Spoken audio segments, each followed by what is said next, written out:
నమో వెంకటేశాయ.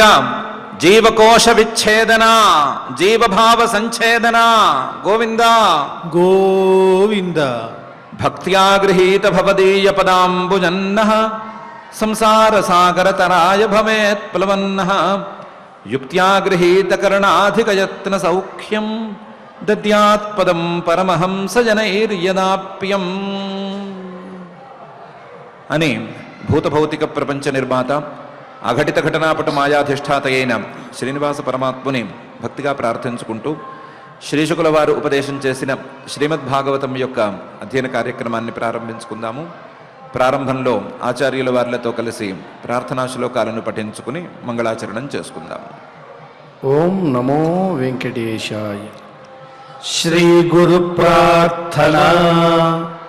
గురుర్బ్రహ్మా గురుర్విష్ణు గురుర్దేవో మహేశ్వరః. గురు సాక్షాత్ పరం బ్రహ్మ తస్మై శ్రీ గురవే నమః. శ్రీనివాస ప్రార్థనా. పూరితాశేషకామాయ హారిణే హేమమాలినే వారిజాతాదిపూజ్యాయ శ్రీనివాసాయ తే నమః. అథ సంకల్పః. శ్రీమదాదివరాహ క్షేత్రే విరాజమానస్య నిత్యశుద్ధ బుద్ధ ముక్త స్వభావస్య లీలాగృహీత విగ్రహస్య శ్రీ పద్మావతీ జానేః అనుగ్రహేణ అస్మాకం సర్వేషాం బుద్ధిశుద్ధ్యర్థం విద్యాభివృద్ధ్యర్థం భక్తి జ్ఞాన వైరాగ్యాది తదనుకూల సర్వసంపత్ సమృద్ధ్యర్థం శ్రీ పరమేశ్వర ప్రీత్యర్థం శ్రీమద్భాగవత పాఠం కరిష్యామహే. అస్య శ్రీమద్భాగవత స్తోత్ర మహామంత్రస్య నారద ఋషిః బృహతి ఛందః. శ్రీకృష్ణః పరమాత్మా దేవత బ్రహ్మ బీజం భక్తిశక్తిః జ్ఞానవైరాగ్యే కీలకం అస్మాకం శ్రీమద్భగవత్ప్రసాదసిద్ధ్యర్థే పాఠే వినియోగః. ధ్యానం నారాయణేన పృథురూపధృతాభివృద్ధాం మిత్రాబ్జకాంతి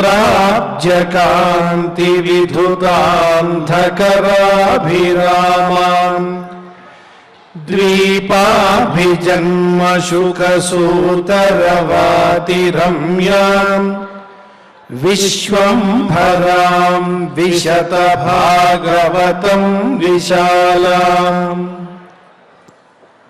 శ్రీ గురుభ్యో నమః. పృథుమహారాజు గారు వానప్రస్థాశ్రమానికి అడవికి బయలుదేరాడు. బయలుదేరిన వాడు ఆలస్యం చేయకుండా వెంటనే ఉగ్రమైనటువంటి తపస్సు ప్రారంభించాడు. ఆ తపస్సుకు తగ్గట్లుగా ఏ విఘ్నాలకు లొంగని, ఎన్ని విఘ్నాలు వచ్చినా సరే మార్చుకొని నియమాలను కొన్నిటిని స్వీకరించాడు. ఆ నియమాలలో భాగంగా కందమూల ఫలాహార శుష్కపర్ణాశన క్వచిత్ అభక్ష కతిచిత్ పక్షాన్ వాయుభక్షస్తతః పరం అనే తీరులో ఒకదాని వెంట ఒకటి ఆహార నియమాలను స్వీకరించి మెట్లెక్కేశాడు. కందమూల ఫలాహార, ప్రారంభంలో అడవిలో దొరికేటువంటి దుంపల్ని, అడవిలో కింద పడినటువంటి పళ్ళని ఆహారంగా తీసుకున్నాడు. కందమూల ఫల ఆహార. కొన్ని రోజులు పోయిన తర్వాత క్వచిత్ ఒకరోజు చూసుకుని ఈ రోజు నుంచి ఆహారం చాలు అనుకుని శుష్క పర్ణాశన, ఎండిన ఆకులు కింద పడితే ఆ ఎండుటాకుల్ని తింటూ గడిపాడు. కొన్ని రోజుల తర్వాత దాన్ని కూడా మానేసి అభక్ష కతిచిత్ పక్షాన్, కొన్ని రోజుల పాటు కేవలం నీళ్లు మాత్రమే తాగుతూ ఉండిపోయాడు. ఈ అభక్ష అన్నప్పుడు మాత్రం ఎక్కువ రోజులే చేశాడు. కతిచిత్ పక్షాన్, కొన్ని పక్షాల పాటు అంటే కొన్ని 15 రోజుల పాటు ఈ అభక్ష నియమాన్ని పాటించాడు. తతఃపరం, ఇంకా ఇది కూడా చాలు అనుకున్న తర్వాత వాయుభక్ష, కేవలం వాయువును మాత్రమే ఆహారంగా స్వీకరించి ప్రాణాయామంలో కేవల కుంభక స్థితిలో ఉండిపోయాడు. కందమూల ఫలాహార శుష్కపర్ణాశన క్వచిత్ అభక్ష కతిచిత్ భక్షాన్ వాయుభక్షస్తతఃపరం. ఇంతేకాదు, ఇది ఆహార నియమాలకు సంబంధించినటువంటి ఉగ్ర తపస్సు కాదు, అంతకంటే ఎక్కువగా గ్రీష్మే పంచతపావీర వర్షా శ్వాస ఆసారషాణ్ముని ఆకంఠమగ్న శిశిరే ఉదకే స్థండిలే శయ అని ఇంకా వేరే నియమాలను కూడా పాటించాడు. గ్రీష్మే, మండు వేసవి కాలంలో పంచతపాహ, 4 వైపులా అగ్నిని రగుల్చుకుని పైన మండుతున్నటువంటి సూర్యుడిని చూస్తూ తపస్సు చేశాడు. గ్రీష్మే పంచతపాహ, 5 వైపుల నుంచి వేడి తగిలేటట్లు ఏర్పాట్లు చేసుకున్నాడు. ఆ వేడిని తట్టుకోగలిగిన సామర్థ్యం అంత పండు ముసలి వయసులో ఆయనకుందా అంటే మహావీరుడు కదా ఆయన, ఆ మాత్రం ఉంది వీర. అది కాక ఒకసారి నియమాన్ని తీసుకుంటే, నియమాన్ని స్వీకరిస్తే దాన్ని ఆపుకునే అలవాటు కూడా లేదు. అందువల్ల గ్రీష్మే పంచతపాహగా నడిపాడు.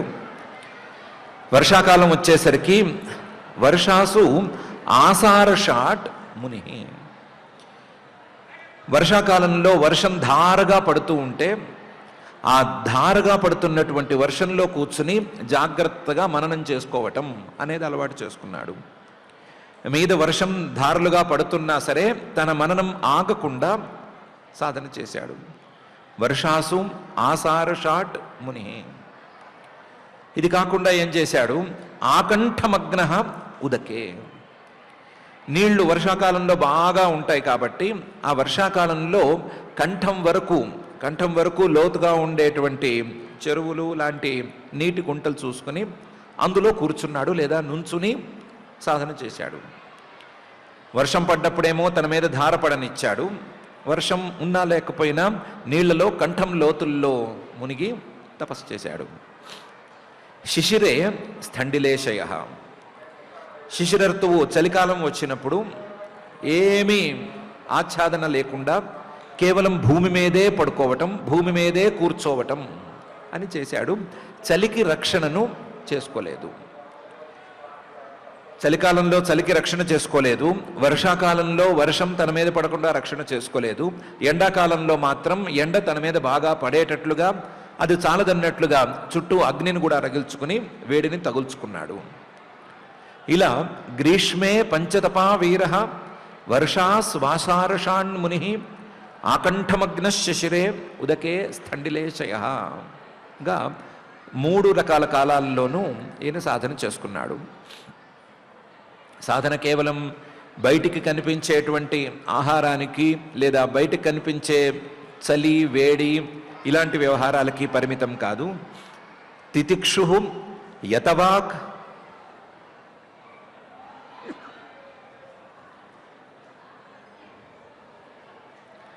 దాంతః ఊర్ధ్వరేతాః జితానిలః ఆరిరాధయిషుః కృష్ణం అచరస్తప ఉత్తమం అని ఉత్తమమైనటువంటి మానసికమైన తపస్సు కూడా చేసుకున్నాడు.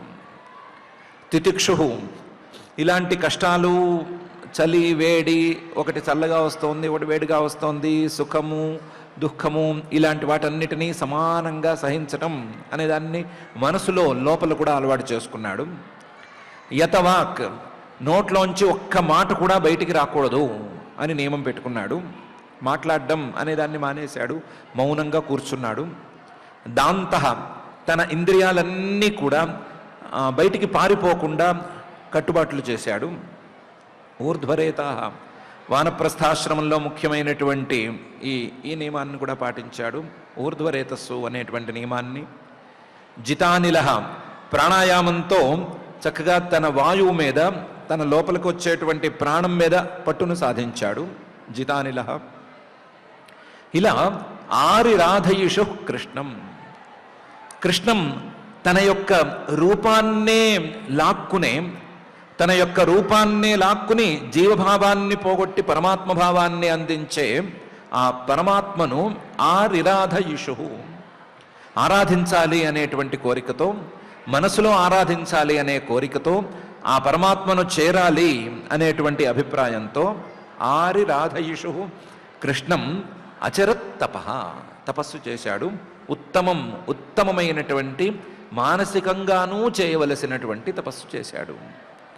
తితిక్షు యతవాగ్దాంత ఊర్ధ్వరేత జితానిల ఆరిరాధయిషు కృష్ణం అచరత్ తప ఉత్తమం అని మహర్షి గారు తీవ్రమైన తపస్సు పృథు గారు చేశారు అని చెప్తున్నారు. తేన క్రమానుసిద్ధేన ధ్వస్త కర్మమలాశయ ప్రాణాయామై సన్నిరుద్ధ షడ్వర్గ చిన్న బంధనగా తొందరగానే తేలిపోయాడు. తేన ఈ రకమైనటువంటి తపస్సుతో క్రమానుసిద్ధేన, క్రమంగా నిదానంగా ఒకదాని వెంట ఒకటి అందవలసినటువంటి సిద్ధి అందుతూ ఉంటే, ఆ సిద్ధుల్లో కల్లా పై స్థాయి సిద్ధి అయినటువంటి ధ్వస్త కర్మ మలాశయ, ఆశయ మనసులో ఉండేటువంటి కర్మ తాలూకు మాలిన్యాలు ఇవన్నీ కూడా ధ్వస్తమైపోవటం, పూర్తిగా కాలి బూడిదైపోవటం అనేటువంటి సిద్ధిని సాధించాడు. ఏవం క్రమ అనుసిద్ధేన ధ్వస్త కర్మ మల ఆశయ. దాంతో ఆయన యొక్క మనస్సంతా కూడా నిర్మలంగా తయారైపోయింది. దానికి ప్రాణాయామై సన్నిరుద్ధ షడ్వర్గ అనే సిద్ధి తోడైంది. ప్రాణాయామాలు చక్కగా చేశాడు. చక్కగా చేయటం వలన సన్నిరుద్ధ షడ్వర్గ, తన యొక్క 6 ఇంద్రియాలు అదుపులోకి వచ్చేసినాయి. బయట జ్ఞానాలకి కోసం పరుగులు పెట్టేటువంటి 5 బాహ్యేంద్రియాలు, దానికి తోడు వీటన్నిటిని నియంత్రించే మనస్సు అనేటువంటి 6 ఇంద్రియాలు కూడా పూర్తిగా అదుపులోకి వచ్చేసినాయి. ఆగమంటే ఆగిపోతున్నాయి. ఈయన కూడా వాటిని ఆపేశాడు. సన్నిరుద్ధ షడ్వర్గ. ఎప్పుడైతే ఈ ప్రాణాయామ బలము తోడైందో, ప్రాణాయామానికి ఈ ప్రత్యాహారం అని పిలువబడేటువంటి సన్నిరుద్ధ షడ్వర్గ అనే స్థితి తోడైందో, అప్పుడు ఈ మనస్సుకు ఇంకా బలం పెరిగిపోయి చిన్న బంధన, ఈ మనస్సును జీవుడితో కట్టిపారేసేటువంటి కర్మ వాసనలు అనేటువంటి బంధనాలను అతను ఛేదించగలిగాడు. ఈ బలాలన్నీ కలిసొచ్చి అతని కర్మవాసనలన్నీ కూడా తెగిపోయినాయి, ఊడిపడిపోయినాయి. దాంతో మనస్సు ఇంకా ఇంకా కూడా నిర్బలంగా మారిపోయింది. తేన క్రమానుసిద్ధేన ధ్వస్త కర్మమలాశయ ప్రాణాయామై సన్నిరుద్ధ షడ్వర్గశ్చిన్న బంధన. ఇవన్నీ చేస్తూనే ఉన్నాడు. యోగాభ్యాస రీతిలో వీటిని సాధిస్తూనే ఉన్నాడు. వాటితో పాటుగా సనత్కుమారో భగవాన్ యదాహాధ్యాత్మికం పరం యోగం తేనైవ పురుషం అభజత్ పురుష ఋషభ. సనత్కుమారుల వారు తనకు వచ్చి ఉపదేశం చేశారు కదా, ఆ సనత్కుమారో భగవాన్, పూజనీయుడైనటువంటి ఆ సనత్కుమారుడు యదాహ, ఏ రకంగా ఉపదేశం చేశాడో ఆ ఉపదేశాన్ని పాటించాడు. ఆయన ఏ రకంగా ఉపదేశం చేశాడు? ఆధ్యాత్మికం పరం యోగం అనే ఆధ్యాత్మికమైన పరయోగాన్ని ఉపదేశం చేశాడు. ఆయన సనత్కుమారుల వారు ఆధ్యాత్మికమైనటువంటి పరయోగాన్ని, ఆత్మతత్వాన్ని అందుకునే తీరును ఒకవైపు చెప్పారు. ఆ ఆధ్యాత్మికం పరం యోగం అనే దాన్ని అందుకోవటానికి వీలుగా భక్తి అనేటువంటి యోగాన్ని కూడా ఉపదేశం చేశారు. ఈయన ఏం చేశాడు? ఈ భక్తి, తాను సనత్కుమారుల వారు ఉపదేశం చేయగా విన్నటువంటి భక్తి ఆధ్యాత్మికమైనటువంటి పరయోగానికి దారి తీసేట్లుగా, ఆత్మతత్వానికి ఆత్మతత్వ జ్ఞానానికి దారి తీసేటట్లుగా చూసుకుని దాన్ని ఈయన పట్టుకున్నాడు. తేనైవ పురుషం అభజత్.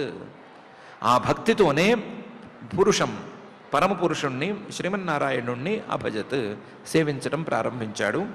పురుష ఋషభ, మనకు తెలిసినటువంటి మానవులలో కల్లా శ్రేష్ఠుడైనటువంటి పృథు మహారాజు గారు గురువుల యొక్క ఉపదేశాన్ని సక్రమంగా గ్రహించుకుని ఆ గురూపదేశంలో ఉండేటువంటి సాధనమైన భక్తిని గట్టిగా పట్టుకుని ఆ భక్తితో పరమాత్మను పట్టుకోవటం మొదలుపెట్టాడు.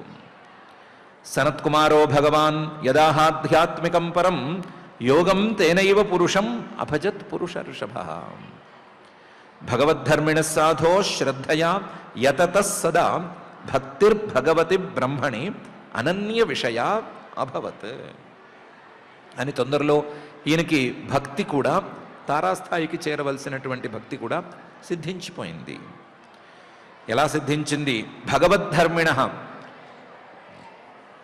ఈ భక్తిలో తారాస్థాయి సిద్ధించేంత వరకు ఏ ధర్మాచరణ చేసినా అది భగవంతుడికి సమర్పణ చేసే బుద్ధితోనే చేసుకుంటూ వచ్చాడు.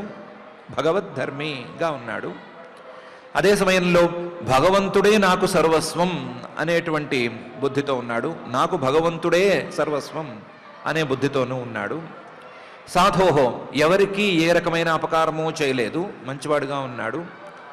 శ్రద్ధయా యతత సదా, ప్రయత్నం చేస్తూ వచ్చాడు. ఆ ప్రయత్నం సదా ఎప్పుడూ ఉండేటట్టుగా చూసుకున్నాడు. అదే సమయంలో ప్రయత్నాన్ని శ్రద్ధగా చేసుకుంటూ వచ్చాడు. శ్రద్ధయా యతత సదా. ఇలాంటి వాడికి భక్తిర్భగవతి బ్రహ్మణి, ఆ పూజనీయుడైనటువంటి శ్రీహరి మీద, ఆయన యొక్క వాస్తవతత్వమైనటువంటి నిర్గుణతత్వం మీద ఈయనకి వెంటనే భక్తి అభవత్, భక్తి కుదిరిపోయింది. భక్తి ఎలాంటి భక్తి? అనన్య విషయ, వేరే ఏ విషయాన్ని గురించి ఆలోచించనటువంటి, వేరే ఏ విషయం మీదకు మళ్ళనటువంటి ప్రేమ రూపంలో ఉండే భక్తి ఈయనకి కుదురుకుంది. భక్తిర్భగవతి బ్రహ్మణి అనన్య విషయ అభవత్. భగవద్ధర్మిణ సాధో శ్రద్ధయా యతత సదా భక్తిర్భగవతి బ్రహ్మణి అనన్య విషయ అభవత్. ఎప్పుడైతే ఈయనకి భక్తి అనేది సిద్ధించిందో అప్పుడు తస్యానయా భగవత పరికర్మ శుద్ధ సత్వాత్మనస్తదను సంస్మరణానుపూర్త్యా జ్ఞానం విరక్తి మధూన్నిశితేన ఏన చిచ్ఛేద సంశయ పదం నిజ జీవకోశం అనే తీరులో జ్ఞానం అందటము, ఆ జ్ఞానంతో అతను తన జీవభావాన్ని తెంచేయటము అనేది కూడా వరుసగా వెంటనే జరిగిపోయినాయి.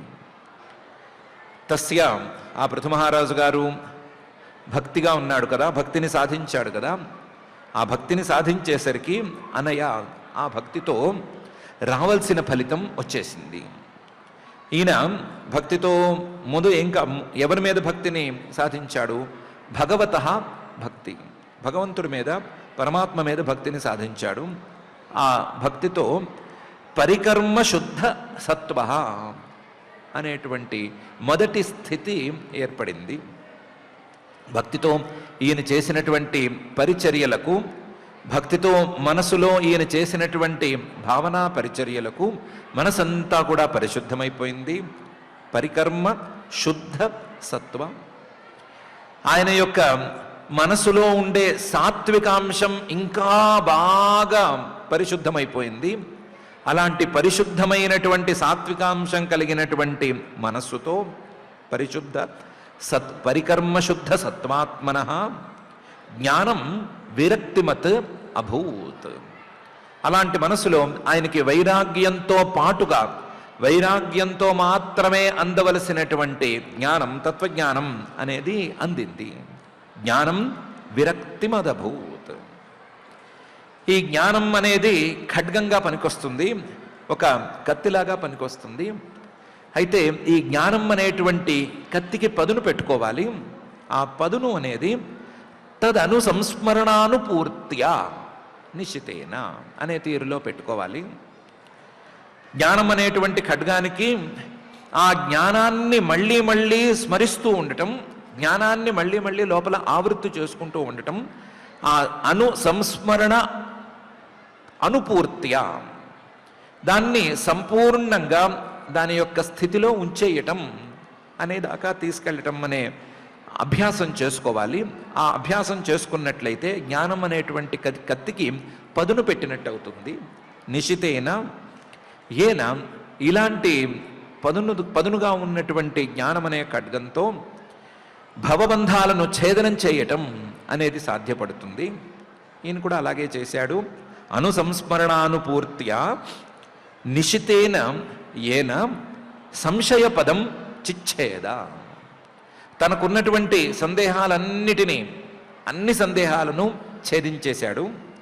నిజ జీవ కోశం, తన యొక్క జీవభావానికి కోశంగా వరలాగా పనికొస్తున్నటువంటి హృదయం, హృదయ గ్రంథి, ఆ గ్రంథిలో ఉండేటువంటి సందేహాలు, వీటన్నిటినీ కూడా ఛేదించేసేశాడు. చిచ్ఛేద సంశయ పదం నిజ జీవ కోశం. ముందు భక్తిని సాధించాడు. ఆ భక్తి యొక్క ఉత్కృష్టతతో అతని యొక్క మనస్సు పరిశుద్ధమైపోయింది. మనస్సు జ్ఞాన యోగ్యమైంది. యోగ్యమైనటువంటి మనస్సులో జ్ఞానం కుదిరింది. ఆ జ్ఞానాన్ని అభ్యాసం ద్వారా స్థిరపరుచుకున్నాడు. ఆ స్థిరమైనటువంటి జ్ఞానం కత్తిలాగా పనిచేసి అతనుకున్నటువంటి జీవభావాన్ని కోసేసింది. జీవభావాన్ని కోయటంతో పాటుగా అతనుకున్న సందేహాలన్నిటినీ పోగొట్టేసింది. జ్ఞానం లేకపోతేనే కదా సందేహాలు, జ్ఞానం సరిగ్గా అమరకపోతేనే కదా నేను జీవుణ్ణి అనేటువంటి భ్రమ. ఈ భ్రమలన్నిటినీ, ఈ సందేహాలన్నిటినీ అతని యొక్క జ్ఞానం తీర్చేసింది, పోగొట్టేసింది అని మహర్షి గారు తస్యానయా భగవత పరికర్మ శుద్ధ సత్వాత్మన తదను సంస్మరణానుపూర్త్యా జ్ఞానం విరక్తిమదభూన్ నిశితేన ఏన చిచ్ఛేద సంశయపదం నిజ జీవకోశం అనే ఈ శ్లోకంలో చెప్తున్నారు. ఇంకా కూడా అతను ఛిన్నాన్యధీరధిగతాత్మగతిర్నిరీహ తత్యత్యజే అచ్ఛినదిదం వయునేన ఏన తావన్నయోగగతిభిః యతిరప్రమత్తః యావద్ గదాగ్రజ కథాసు రతిం న కుర్యాత్ అని ఈ జ్ఞానంలో కూడా పైకి ఇంకో మెట్టు ఎక్కవలసి ఉంది. ఆ ఎక్కవలసిన మెట్టును కూడా ఇతను ఎక్కేశాడు అని మహర్షి గారు చెప్తున్నారు. జ్ఞానంలో తత్వజ్ఞానం కలిగిన తర్వాత చిన్న అన్యధీహి అనే మెట్టు సరిగ్గా ఎక్కాలి. తాను కాక, పరమాత్మ స్వరూపం కాక వేరే ఏ అంశం మీద ఈ జ్ఞానం నిలబడకూడదు. ఈ జ్ఞానం ద్వారా ఏ అంశము తెలియకూడదు. అలాంటి పరిస్థితి రావాలి. చిన్న అన్య ధీహి అనే స్థితి రావాలి. ఆ స్థితిని సాధించాడు. అధిగతాత్మగతి, ఆత్మస్వరూపాన్ని సరిగ్గా అర్థం చేసుకోగలగాలి. ఆత్మస్వరూపంలో నిలబడగలగాలి. దాన్ని కూడా సాధించాడు. ఇలాంటి సందర్భంలో నిరీహ, ఏ చిన్న అంశం మీద కూడా కోరిక అనేది లేశమాత్రంగా కూడా ఉండకూడదు. ఏ అంశంలో అంటే నాకు ఈ జ్ఞానం నిలవాలి, ఈ జ్ఞానంతో నేనేదో మోక్షాన్ని పొందాలి, లేదా నాకున్న సందేహాలు పోగొట్టుకోవాలి, నేను జీవుణ్ణి కాక పరమాత్మల్లో కలిసిపోవాలి, ఇలాంటి కోరికలు కూడా ఉంచుకోకూడదు. ఆ స్థితిని కూడా అందుకున్నాడు. నిరీహ తత్యజే అచ్ఛినదిదం వయునేన ఏన. తనకున్న అన్నిటినీ బంధాలన్నిటినీ విడిచిపెట్టేసుకున్నాడు. చిట్ట చివరిగా మిగిలినటువంటి ఈ తత్వజ్ఞానం అనే బంధాన్ని కూడా వదిలేసుకున్నాడు.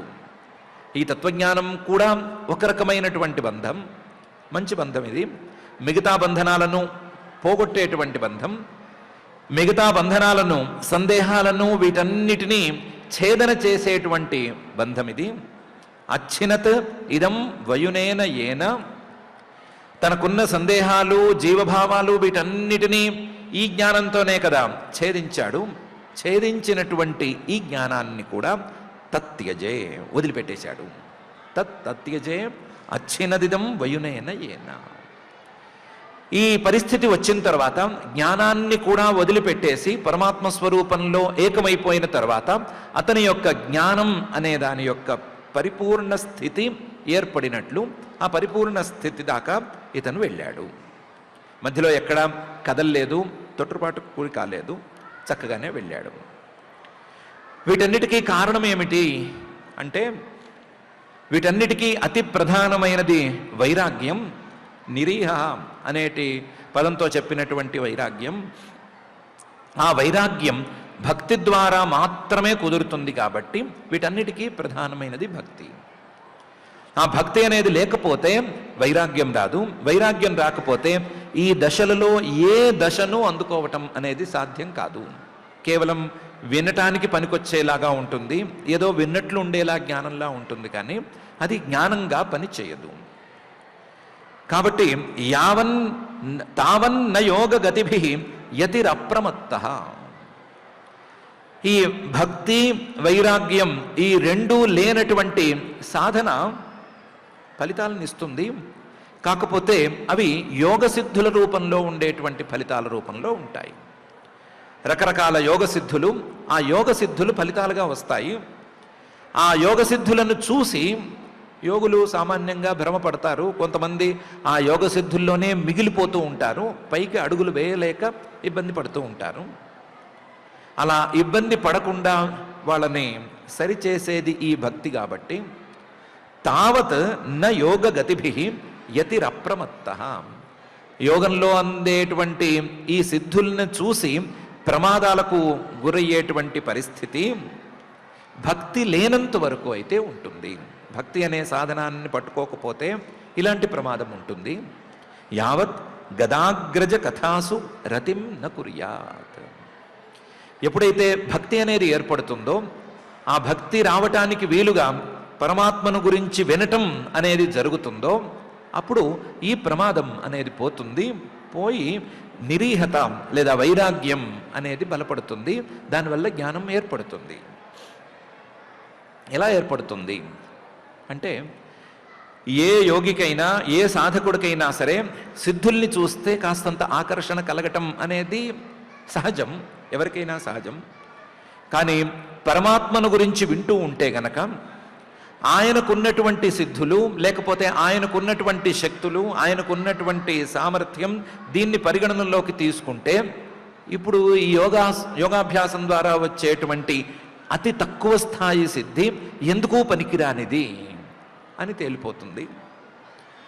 అది పరమాత్మ దగ్గర ఉన్నది పూర్తిగా గింజతో నిండి ఉన్నటువంటి వడ్ల గింజ లాంటిదైతే, లోపల బియ్యంతో నిండి ఉన్నటువంటి వడ్ల గింజ లాంటిదైతే, ఆ సిద్ధి ముందు, ఆ శక్తి ముందు ఈ యోగ సాధనతో ఉండేటువంటి ఈ చిన్నపాటి సిద్ధి కనీసం లోపల గింజే లేనటువంటి ఊక లాంటిది అని తేలిపోతుంది.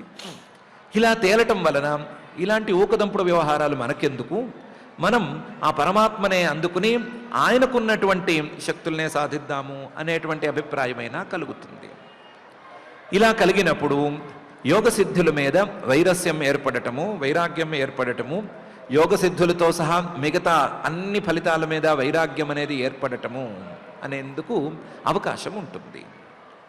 కాబట్టి మొదలు ఆ శ్రీహరి తాలూకు కథలను వినటం, ఆయన శక్తి సామర్థ్యాలను గురించి వినటం, దాని ద్వారా ఆయన మీద భక్తిని పెంచుకోవటం, దాని ద్వారా వైరాగ్యాన్ని పెంచుకోవటం, ఆ వైరాగ్యం ద్వారా సాధన చేసుకోవటం, సాధన ద్వారా ఈ యోగ సిద్ధుల మీద మనస్సు ఆకర్షితం కాకపోవటం, దాని ద్వారా అందుకోవలసినటువంటి జ్ఞానాన్ని అందుకోవటం, దాని ద్వారా జ్ఞానాన్ని స్థిరపరచుకోవటం అనేది ఎవరైనా చేయగలుగుతారు.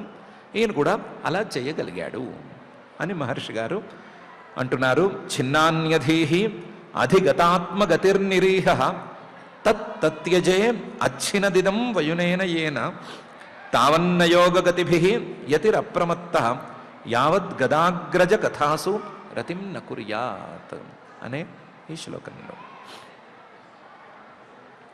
ఇలా ఈయన చాలా తీవ్రంగా సాధన చేసుకున్నాడు. తపస్సు అయింది, తర్వాత సాధన అయింది, భక్తి అయింది, జ్ఞానమైంది, జ్ఞానం యొక్క స్థైర్యం వచ్చింది, అన్నీ అయిపోయినాయి, అన్ని బంధాలు ఊడిపోయినాయి. ఊడిపోయేసరికి ఏవం సవీర ప్రవర సంయోజ్యాత్మానమాత్మని బ్రహ్మభూతో దృఢం కాలే తత్యాజ స్వం కలేవరం. ఏవం సవీర ప్రవర, వీరుల్లో కల్లా శ్రేష్ఠుడైన వాడు. వీరులు అంటే కేవలం శారీరక సామర్థ్యము, మానసిక సామర్థ్యము ఉన్న వీరులు మాత్రమే కాడైనా అలాంటి వీరుడు కాడు. సాధనా సామర్థ్యం, సాధనలో నిలబడేటి సామర్థ్యం ఉన్నటువంటి వీరుడు, అలాంటి వీరప్రవరుడు. సంయోజ్య ఆత్మానం ఆత్మని, తన యొక్క స్వరూపాన్ని పరమాత్మ స్వరూపంలోకి కలిపేసుకుని సంయోజ్య ఆత్మానం ఆత్మని బ్రహ్మభూత, ఆ పరమాత్మగా మారిపోయాడు. దృఢం, అందులోనూ వెనక్కి మరలి రావలసినటువంటి స్థితిలో కాదు, దృఢంగానే అందులో ఉండిపోయాడు. బ్రహ్మభావాన్ని నిలబెట్టుకున్నాడు. నిలబెట్టుకుని కాలే, తనకు కాలం వచ్చినప్పుడు తత్యాజ స్వం కలేవరం, ఈ శరీరాన్ని కూడా విడిచిపెట్టాడు. కాలం వచ్చేంత వరకు సామర్థ్యం ఉన్నా సరే శరీరాన్ని విడిచిపెట్టలేదు. యోగ సిద్ధులతో తన ఆయుష్ అనేటువంటి దాని యొక్క కాలాన్ని పెంచుకోగలిగినా సరే పెంచుకోలేదు. ఎంతవరకు కాలం ఉందో, ప్రారబ్ధ కర్మల యొక్క సమాప్తి ఎంతవరకు ఉందో చూసుకుని అంతవరకు శరీరంలో నిలబడ్డాడు. ఆ తర్వాత క్షణం కూడా నిలబడటానికి ఇష్టపడలేదు. ఏవం సవీర ప్రవర సంయోజ్యాత్మానమాత్మని బ్రహ్మభూతో దృఢం కాలే తత్యాజస్వం కలేవరం. ఆ తత్యాజస్వం కలేవరం అనే దాన్ని మాత్రం కొంచెం జాగ్రత్తగా చేశాడు. చాలా జాగ్రత్తగా చేయాల్సినటువంటి పరిస్థితి. సంపీడ్య పాయుం పార్ష్ణిభ్యాం వాయుముత్సారయంఛనై నాభ్యాం కోష్ఠేష్వస్థాప్య హృదుర కంఠ శీర్షణి అనే తీరులో ఆ ప్రాణోత్క్రమణను ప్రారంభించాడు. ఇది ఉత్క్రమణం కాదు, ఇంకొక రకం, దాన్ని ప్రారంభించాడు. ముందు ప్రాణం తన యొక్క శరీరంలో ఉండేటువంటి ఛిద్రాల నుంచి బయటికి వెళ్ళిపోవడానికి అవకాశం ఉంటుంది కాబట్టి ఆ ప్రాణాన్ని ఏ ఛిద్రంలోంచి పడితే ఆ ఛిద్రంలో నుంచి బయటికి వెళ్ళనివ్వకుండా కట్టడి చేశాడు. దానిలోనూ ప్రాణోత్క్రమణ కాలంలో శరీరంలో కింద ఉండేటువంటి ఛిద్రాల గుండా ప్రాణం పోవటం మంచిది కాదంటారు కాబట్టి ఆయన ఏం చేశాడు, ముందు సంపీడ్య పాయుం పార్ష్ణిభ్యాం, ముందు తన యొక్క పాయుస్థానాన్ని తన చీలమండల స్థానంతో లేదా మడమలతో మూసేశాడు, గట్టిగా మూసేశాడు. సంపీడ్య పాయుం పార్ష్ణిభ్యాం అంటే యోగాసన పరిభాషలో చెప్పుకోవాలి అంటే ముక్తాసనం అనే పేరుతో ఉండే ఆసనాన్ని వేసుకుని కూర్చున్నాడు. ముక్తాసనం అంటే సంపీడ్య సీవనీం సూక్ష్మాం గుల్ఫేనైవతు మధ్యతః సవ్యే దక్షిణ గుల్ఫేన ముక్తాసనమితీరితం అనే లక్షణంతో ఉండేటువంటి ఆసనం. తన గుల్ఫం అంటే చీలమండ సరిగ్గా ఆ పాయువింద్రియానికి ఉండే ఖాళీ దగ్గర ఉండాలి. ఉండి దాన్ని పూర్తిగా కవర్ చేసేసి అందులోంచి గాలి బయటికి రాకుండా కట్టుదిట్టం చేయాలి. ఇది కుడికాలు చీలమంటతో జరగాలి. జరిగి దక్షిణ గుల్ఫేన, కుడికాలు యొక్క చీలమంటతో ఈ పని చేసి అక్కడ ఉండేటువంటి రంధ్రాన్ని పూర్తిగా మూసేసి అందులోంచి గాలి బయటికి రాకుండా కట్టుదిట్టం చేస్తే దాని పేరు ముక్తాసనం అని పేరు. సంపీడ్య శైవనీం సూక్ష్మాం గుల్ఫేనైవతు మధ్యతః సవ్యే దక్షిణ గుల్ఫేన ముక్తాసనమితీరితం అని ముక్తాసనం లక్షణం. ఆ ముక్తాసనంలో కూర్చున్నాడు. ఈ ముక్తాసనం విన్నంత మాత్రాన ఎవరు పడితే వాళ్ళు చేయకూడదు. ఇది గురువుల నిపుణుల పర్యవేక్షణలలో జరగవలసింది. పృథు మహారాజు గారు లాంటి తీవ్ర యోగ సాధకుడు చేయవలసింది. ఆయన చేశాడు. అక్కడి నుంచి వాయువు కిందకి దిగకుండా, అపాన వాయువు కిందకి జారిపోకుండా కట్టడి చేశాడు కదా. చేసినవాడు వాయుం ఉత్సారయన్ శనై, నిదానంగా అక్కడ ఉన్నటువంటి అపాన వాయువును లేదా వాయువును పైకి జరపటం మొదలుపెట్టాడు. ఉత్సారయన్, పైకి జరుపుతూ వచ్చాడు. ఆ జరపటం అనేది చాలా నిదానంగా జరగాలి. శనై, చాలా నిదానంగా చేశాడు. వాయుం ఉత్సారయన్ శనై. అక్కడి నుంచి ఆ వాయువును నాభ్యాం, నాభిస్థానం దగ్గరికి, బొడ్డు దగ్గరికి తెచ్చాడు. నాభ్యాం, ఆ బొడ్డు దగ్గర కొంతసేపు వాయువును ఉంచాడు. ఉంచి కోష్ఠేషు అవస్థాప్య, అక్కడి నుంచి మళ్ళీ నిదానంగా పైకి తెచ్చి ఆ వాయువును ఒక్కొక్క స్థానంలోనూ కొద్దిసేపు అలా అట్టిపెడుతూ పైకి తీసుకెళ్ళాడు. వాయువుకు ఉండేటువంటి ఆయా స్థానాలు కోష్ఠాలు, ఆ కోష్ఠాల్లో వాయువును ఉంచాడు.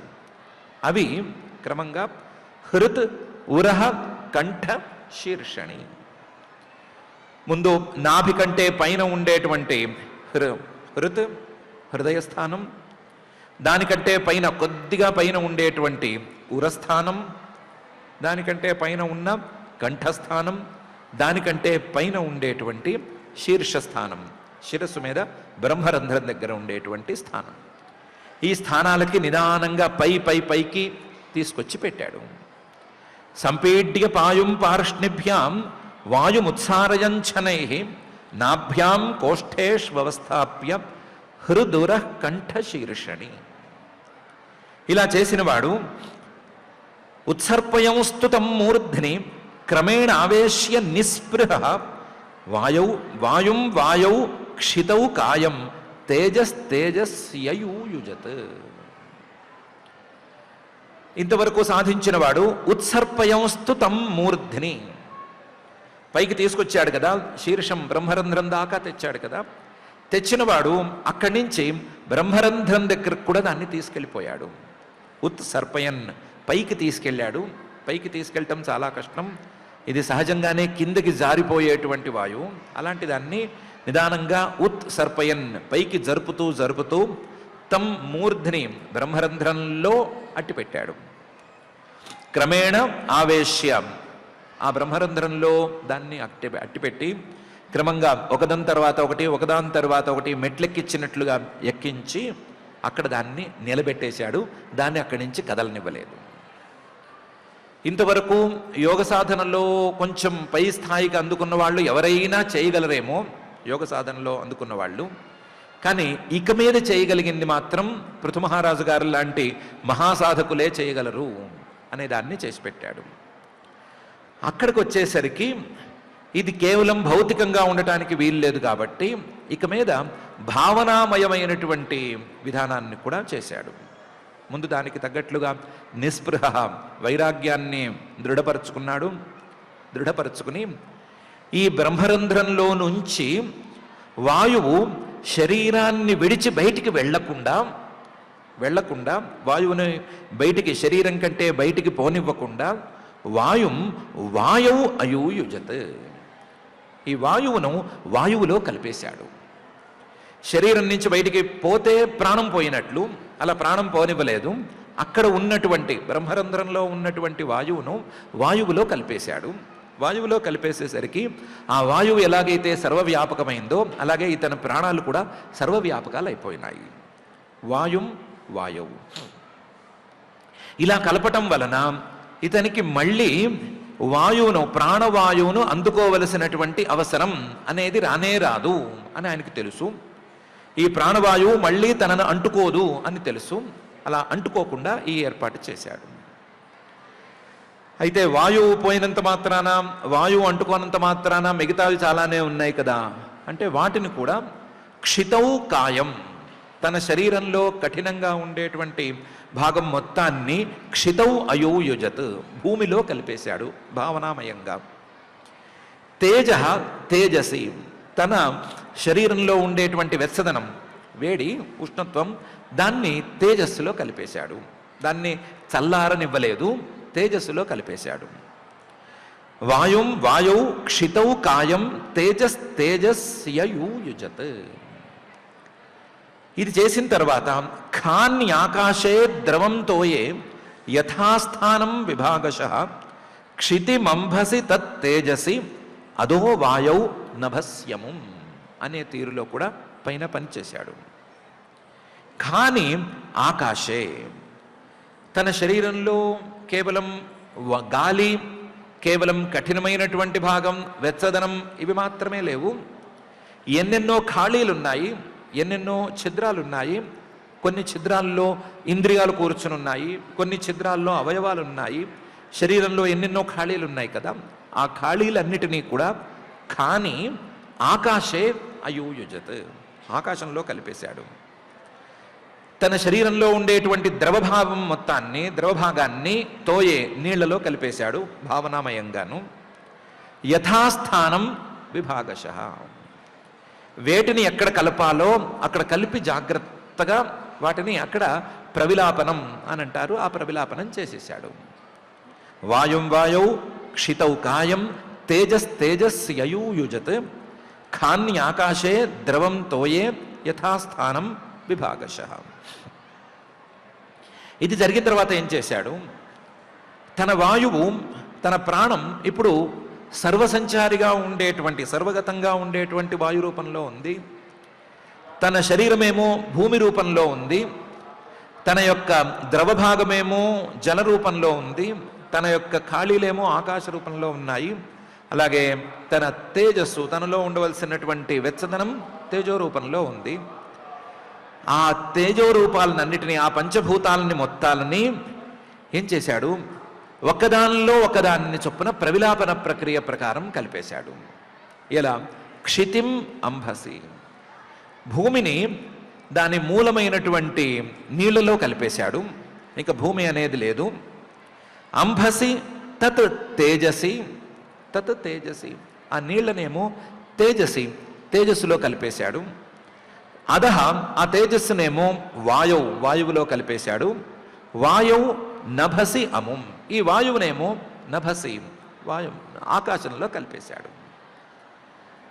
ఇప్పుడు ఇంతవరకు బయట మొత్తం వ్యాపించి ఉన్నటువంటి ఇతని పంచభూతాలు ఆకాశంలోకి కలిసి ఆగిపోయినాయి. క్షితిమంభసి తత్ తేజసి అదో వాయౌ నభస్యముం అనే తీరులో కలుపుకుంటూ వెళ్ళిపోయాడు. ఇలా కలుపుకుంటూ ఇతను, మన భాషలో చెప్పాలంటే ప్రాణోత్క్రమణ లాంటి దాన్ని చేశాడు. ప్రాణోత్క్రమణ అవసరం లేకుండా ఈ పని చేశాడు. ఇలా చేసి ఇంద్రియేషు మనస్తాని తన్మాత్రేషు యథోద్భవం భూతాదినా అమూన్యుత్కృష్య మహత్యాత్మని సందధే. ఏం చేశాడు? ఇంద్రియేషు మనః, తన మనస్సును తీసుకెళ్ళి ఇంద్రియాల్లో కలిపేశాడు. మనస్సు ఇంద్రియాలను నియంత్రిస్తూ, ఇంద్రియాలు ఎటు పోతే అటు పోతూ, ఇంద్రియాలు వెంట పారుతూ ఇబ్బంది పెడుతోంది కదా. ఆ మనస్సును తీసుకెళ్ళి ఇంద్రియేషు మనః, మనస్సును కలిపేశాడు. మనస్సును కలిపేసి తాని తన్మాత్రేషు, ఆ ఇంద్రియాలను తీసుకెళ్ళి పంచ తన్మాత్రలలో కలిపేశాడు. సూక్ష్మమైనటువంటి భూతాల్లో కలిపేశాడు. అందులోనూ యథోద్భవం, ఎలాగైతే ఇవి ఒకదాని వెంట ఒకటి పుట్టుకొచ్చినాయో ఆ క్రమంలోనే ఈ ప్రవిలాపన ప్రక్రియ అంతా చేసేశాడు. ఆ క్రమంలో ముందు పంచభూతాలను, ఒక్కొక్క భూతాన్ని పై భూతంలో కలిపాడు. కలిపేసి మనస్సు, ఇంద్రియాలు వీటన్నిటినేమో సూక్ష్మభూతాల్లో కలిపేశాడు. సూక్ష్మభూతాలని యథోద్భవం భూతాదినా అమూని ఉత్కృష్య, ఈ పంచ తన్మాత్రలకు మూలమైనటువంటి అహంకార తత్వంలో కలిపేశాడు. కలిపేసి మహత్యాత్మని సందధే, వాటిని అమూని, ఈ అహంకార తత్వంతో సహా పంచతన్మాత్రలు వీటన్నిటినీ ఇంతవరకు రెడీ చేసుకున్న దాన్ని మొత్తాన్ని కూడా మహత్తత్వంలో కలిపేశాడు. కలిపేసి మహత్యాత్మని సందధే, ఇంకా వాటిని వదిలేశాడు. ఇంకా వాటి వల్ల ఈయనకి మరు జన్మ రావటానికి అవకాశం లేనటువంటి పరిస్థితిని సాధించి పెట్టుకున్నాడు. ఇంద్రియేషు మనస్తాని తన్మాత్రేషు యథోద్భవం భూతాదినామూన్యుత్కృష్య మహత్యాత్మని సందధే అని. ఇందులో రెండు ప్రధానమైనటువంటి విషయాలు మనకు కావలసినవి ఉన్నాయి. ఒకటేమో ఇంద్రియేషు మనస్తాని అనేది ఏమిటి, దాని తత్వం ఏమిటి అనేటువంటి విషయం. మామూలుగా అయితే ఇంద్రియాణం హి చరతాం యన్ మనోను విధీయతే తదస్య హరతి ప్రజ్ఞాం వాయుర్నావమివాంభసి అని గీతావాక్యం ప్రకారం ఇంద్రియాలు గనక వాటి పని అవి చేస్తూ ఉంటే, వాటి విషయాల మీద అవి పరుగులు పెడుతూ ఉంటే, ఆ ఇంద్రియాల వెంట మనస్సు పరుగులు పెడుతూ ఉంటుంది. మనస్సు ఇంద్రియాల వెంట పరుగులు పెడుతూ ఉన్నట్లయితే గనక జీవుడు అనేవాడు కదిలిపోతూ ఉంటాడు. జీవుడి యొక్క సాధన అనేది స్థిరంగా ఉండదు. అలాంటిది ఈ మనస్సును తీసుకెళ్ళి ఇంద్రియాలలో కలిపేసేస్తే, ఇంద్రియాల కంటే వేరుగా అసలు మనస్సు అనే దాని యొక్క ఉనికే లేకుండా చేసేస్తే, ఈ మనస్సు యొక్క ఈ కష్టం అనేది లేకుండా ఉంటుంది అనేది యోగశాస్త్ర రహస్యం. ఆ రహస్యాన్ని ఈయన సాధించి చూపించాడు. మనస్సు ద్వారా వచ్చేటువంటి కష్టం, మనస్సు ద్వారా ఇంద్రియాలు తెచ్చిపెట్టేటువంటి కష్టాన్ని ఆ మనస్సును ఇంద్రియాలలో కలిపేయటం ద్వారా ఈయన సాధించాడు. అయితే ఇప్పుడు మనస్సు ఇంద్రియాలు ఏకమైపోయి ఇంకా ఎక్కువ హాని చేస్తాయి అనే పరిస్థితి తలెత్తకుండా ఈ ఇంద్రియాలను తీసుకెళ్ళి పంచతన్మాత్రల్లో కలిపేశాడు. ఆ తర్వాత ఇంద్రియాలు కూడా ఏమీ పని చేయలేని పరిస్థితి ఏర్పడింది అనేటువంటిది ఒక విషయం. రెండోది, పంచభూతాలలో ఒక్కొక్క భూతాన్ని మొదలు భూమినేమో నీళ్లలో, జలాన్ని తీసుకెళ్ళేమో తేజస్సులో, తేజస్సునేమో వాయువులో, వాయువుని తీసుకెళ్ళి ఆకాశంలోనూ కలిపి పెట్టాడు. ఆకాశాన్ని ఎక్కడ పెట్టాడు, ఆకాశాన్ని ఎక్కడ కలిపాడు అనేటువంటిది మరొక విషయం. దానికి సరిగ్గా మహర్షి గారు స్పష్టంగా చెప్పలేదు. కానీ ఇంద్రియేషు మనస్తాని అన్నప్పుడు, తాని అంటే ఆకాశంతో కలగలిపి ఆకాశంతో సహా ఇంద్రియాలను మనస్సును అన్నిటినీ తీసుకెళ్ళి పంచతన్మాత్రల్లో కలిపేశాడు అని చెప్పుకోవచ్చు. చెప్పుకుని దానికి తగ్గట్లుగా అక్కడ చేశాడు అని చెప్పుకోవచ్చు. లేదంటే దీనికోసమే ఇంద్రియాణి నభసి అనేటువంటి ఇంకొక పాఠం ఉంది. ఆ పాఠం ప్రకారం చూసుకున్నట్లయితే ఇంద్రియేషు నభః అని పాఠం, ఇంద్రియాల్లోకి తీసుకెళ్ళి ఆకాశాన్ని కలిపాడు అని దానికి అన్వయం చెప్పుకోవచ్చు. చెప్పుకుని ఇంద్రియాలలో ఆకాశాన్ని కలిపేశాడు కాబట్టి పంచభూతాలని ఇంద్రియాల్లోనూ, ఇంద్రియాలను తీసుకెళ్ళి పంచతన్మాత్రలోనూ కలిపేశాడు అని అర్థం చెప్పుకోవచ్చు. దానికి కావలసినటువంటి ఉపపత్తుల్ని జాగ్రత్తగా చూసుకోవచ్చు. ఈ ఆకాశం అంటే ఏంటి, ఇది కంటికి కనిపించేదేనా, లేదా మనసుకు మాత్రమే తెలిసేదా, లేదా ఊహలకు అందేదా, లేదా ఊహలకు కూడా అందనటువంటి పదార్థం ఏమైనా ఉందా అనేటువంటి విచారణ వేరుగా చేసుకోవచ్చు. ఆకాశం ఎలాంటిదైనా సరే ఆ ఆకాశాన్ని పంచతన్మాత్రలలో, మూలభూతమైనటువంటి పంచతన్మాత్రలలో కలిపేశాడు అని చెప్పుకోవచ్చు. అయితే ఈ రెండు పాయింట్స్ కంటే కూడా ఇంకా స్థిరంగా తెలుసుకోవాల్సినటువంటి ముఖ్యమైన అంశం ఒకటి ఉంది. అదేంటంటే, ఇంతవరకు ఈ ప్రవిలాపన ప్రక్రియ అనేదాన్ని ఈయన ఎందుకు చేసుకుంటూ వస్తున్నాడు? ఈ ప్రవిలాపన ప్రక్రియ చేయవలసిన అవసరం ఏముంది? సామాన్య యోగ సాధకుల్లాగా ప్రాణాలను బయటికి వెళ్ళనివ్వకుండా బ్రహ్మరంధ్రంలో అట్టిపెట్టేస్తే సరిపోయేది కదా. అంటే అలా ప్రాణాలను గనక బ్రహ్మరంధ్రంలో అట్టిపెట్టేసినా, లేదా బ్రహ్మరంధ్రంలోంచి ప్రాణాలను బయటికి పంపించేసేసినా ఇతనికి మరుజన్మ అనేది ఖాయం అవుతుంది. మరుజన్మ గొప్ప జన్మ అవ్వచ్చు, వేరే పెద్ద లోకంలో ఉత్తమమైన జన్మ కావచ్చు, కానీ జన్మ అనేది మాత్రం ఖాయం అవుతుంది. ఆ జన్మకు ఇతని యొక్క ఈ సూక్ష్మ శరీరం, బ్రహ్మరంధ్రంలోంచి బయటికి వెళ్ళినటువంటి సూక్ష్మ శరీరం కారణమవుతుంది. ఈ సూక్ష్మ శరీరంలో ఇతనికి పై శరీరాన్ని ప్రారంభించవలసినటువంటి పంచభూతాలు ఉంటాయి అనే విషయాన్ని ఛాందోగ్యోపనిషత్తులోని పంచాగ్ని విద్య మనకు చెప్పింది. దాన్ని బ్రహ్మసూత్రాల్లో బాదరాయణ మహర్షి గారు తదంతర ప్రతిపత్తౌ రంహతి సంపరిష్వక్త ప్రశ్న నిరూపణాభ్యాం అనేటువంటి సూత్రంలో చెప్పారు. ఒక దేహం నుంచి మరొక దేహానికి వెళ్ళాలి అంటే కొత్తగా దేహాన్ని ప్రారంభించడానికి కావలసినటువంటి సూక్ష్మ భూతాలని జీవుడు తనతో పాటు తీసుకువెళ్తాడు. సూక్ష్మంగా ఉండేటువంటి భూతాలని తనతో పాటు తీసుకెళ్తాడు. తీసుకెళ్ళి ఆ భూతాలతోనే తన శరీరాన్ని ప్రారంభింపజేసుకుంటాడు అనేది ఆ సూత్రం తాలూకు సారం. అలాగే పంచాగ్ని విద్యలో ఉండేటువంటి సమగ్రమైన ఉపదేశానికి కూడా సారం. దాని ప్రకారం చూసుకుంటే ఇతను గనక బ్రహ్మరంధ్రంలోంచి ప్రాణాలను బయటికి తీసేస్తే, దానితో పాటు సూక్ష్మ శరీరం వెళ్ళిపోతే, దాంతోపాటు పంచభూతాలు సూక్ష్మభూతాలు గనక వెళ్ళినట్లయితే ఎక్కడికో ఒక్కొక్కడికి చేరక తప్పదు, చేరిన చోట కొత్తగా శరీరం ప్రారంభం అవ్వక తప్పదు. అది తెలుసు కాబట్టి ఈయన ఏం చేశాడు, యోగ సాధనతో ఆగకుండా తన సూక్ష్మభూతాలు మళ్ళీ తిరిగి తనకు శరీరాన్ని ప్రారంభింపజేయనివ్వకుండా ఆపటానికి ఈ ప్రక్రియని, ఈ సుదీర్ఘ ప్రక్రియని అనుసరించాడు. దానిలో ఈ పంచభూతాలు లేకపోతే తనలో ఉండే ఇంద్రియాలు, మనస్సు ఇవన్నీ ఉంటేనే కదా కొత్త శరీరం ప్రారంభమయ్యేది. వీటన్నిటినీ ఒకదాని వెంట ఒకటి ఇంకో దాంట్లో కలిపేసుకుంటూ మూలభూతంగా ఉండే మహత్తత్వంలో వీటన్నిటినీ కలిపేసేస్తే, ఆ మహత్తత్వం మళ్ళీ చిగిర్చనివ్వకుండా జ్ఞానంతో కట్టడి చేసేస్తే ఇక భూత సూక్ష్మాలతో శరీరం ఇంకొక శరీరం ప్రారంభమవ్వటం అనేది జరగని పని అని ఆయనకి తెలుసు. అందుకోసం ఈ సుదీర్ఘ ప్రక్రియను ఆయన చేశాడు. దాంట్లో మహత్యాత్మని సందధే అనే తీరులో చేశాడు. అయితే ఇక్కడితో అవ్వలేదు. ఆ మహత్యాత్మని సందధే అన్నప్పుడు మహత్తత్వం మళ్ళీ చిగిర్చకుండా జ్ఞానంతో కట్టడి చేయాలి అని అనుకున్నాం కదా. దానికి తగ్గట్లు తం సర్వగుణ విన్యాసం జీవే మాయామయే న్యధాత్ తంచానుషయమాత్మస్థం అసావనుషయీ పుమాన్ జ్ఞాన వైరాగ్య వీర్యేణ స్వరూపస్థ అజహాత్ ప్రభు అనే తీరులో పైకి వెళ్ళాడు. మహత్తత్వం వరకు తీసుకొచ్చాడు కాబట్టి చాలా వరకు వచ్చేసినట్లే. మహత్తత్వం తం సర్వగుణ విన్యాసం, ఈ మహత్తత్వం అనేదే మళ్ళీ చిగిర్చటానికి ఎక్కువ అవకాశం ఉన్నటువంటి తత్వం.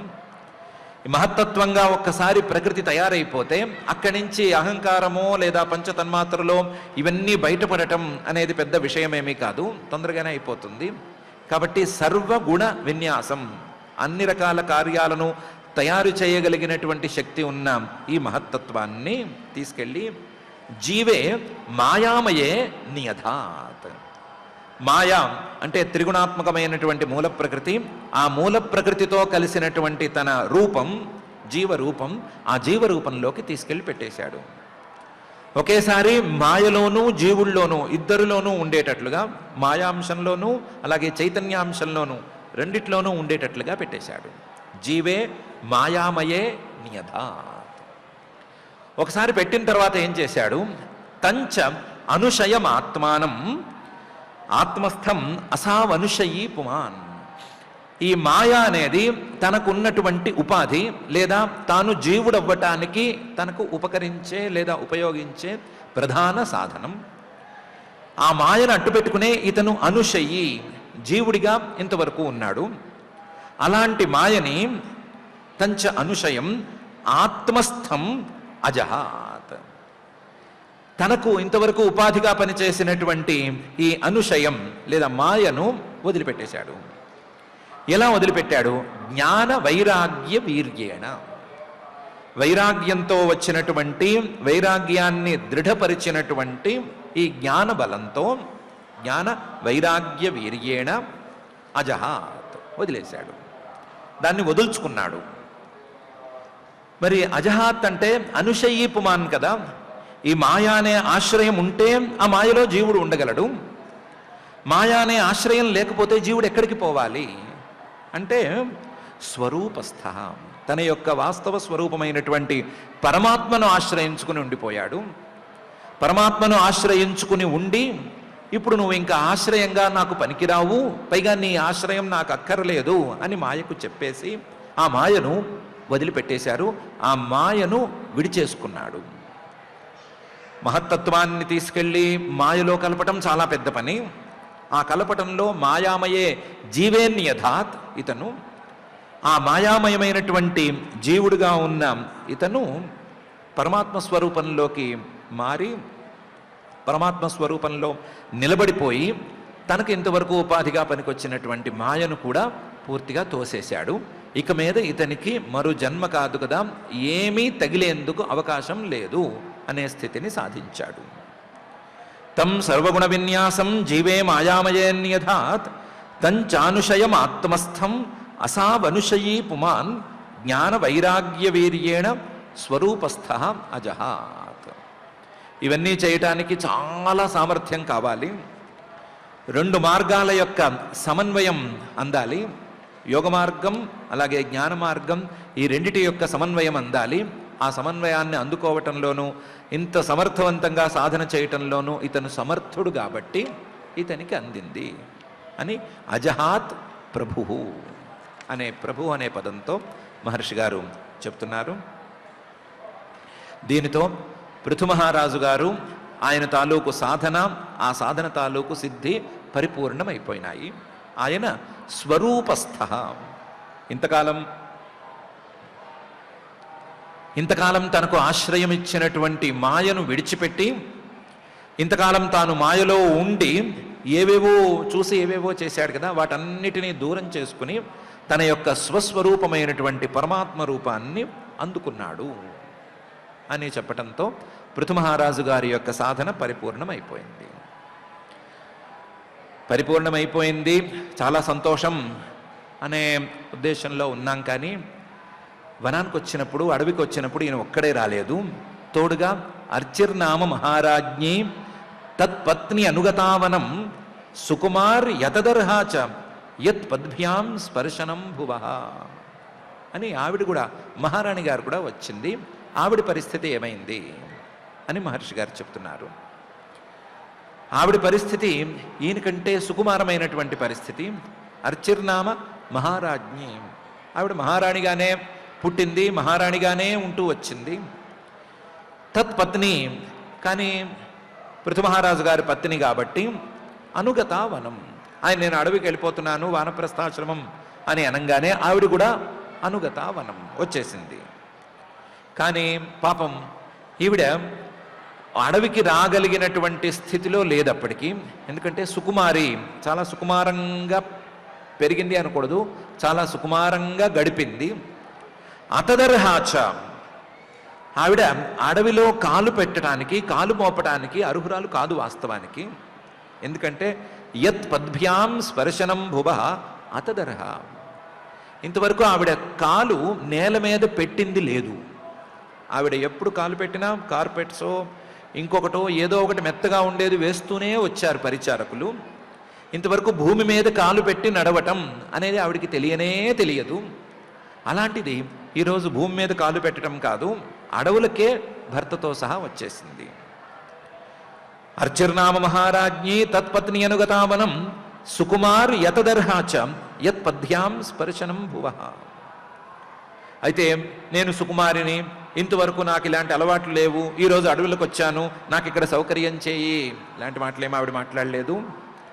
అతీవ భర్తుర్ వ్రతధర్మనిష్టయా శుశ్రూషయా చార్షదేహయాత్రయా నావిందతార్తిం పరికర్షితాపి సా ప్రేయస్కర స్పర్శన మాన నిర్వృతి అనే తీరులో అడవిలో గడిపింది.